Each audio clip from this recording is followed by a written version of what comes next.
Assalamualaikum warahmatullahi wabarakatuh dan salam sejahtera.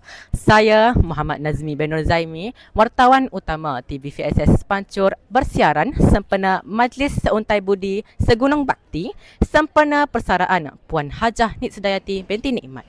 Sesungguhnya terlalu banyak jasa dan pengorbanan telah dicurahkan oleh beliau sepanjang berada di sekolah ini. Semuanya diraikan dalam majlis yang gemilang ini. Bersama kita menyaksikannya. Assalamualaikum warahmatullahi wabarakatuh. Bersama saya Puan Hajah Nik Sedayati binti Nikmat. Boleh tak cikgu ceritakan tentang pengalaman cikgu semasa berada di sekolah ini? Terima kasih. Saya berkhidmat di SMK Bris Pancur lebih kurang 27 tahun. Lebih kurang lah. Jadi terlalu banyak pengalaman dan kenangan yang saya kutip di sinilah.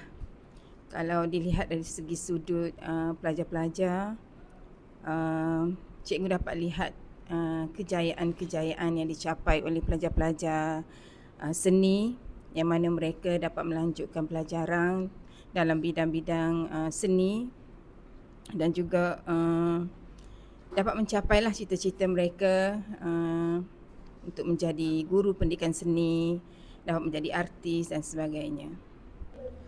Okey cikgu, apakah pesanan cikgu terhadap warga SMKBP? Okey, kepada semua warga SMKBP, cikgu memohon ampun dan maaf sekiranya ada salah silap, terlanjur bicara, terlanjur kata-kata, terlanjur perbuatan sepanjang cikgu berada di sini. Kepada anak-anak murid cikgu, teruskan belajar bersungguh-sungguh untuk mencapai cita-cita yang diinginkan. Okey, terima kasih cikgu.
Akhir persaraan bukanlah penamat kepada sebuah perjalanan, tetapi permulaan kepada lembaran baharu yang penuh dengan peluang dan kebahagiaan.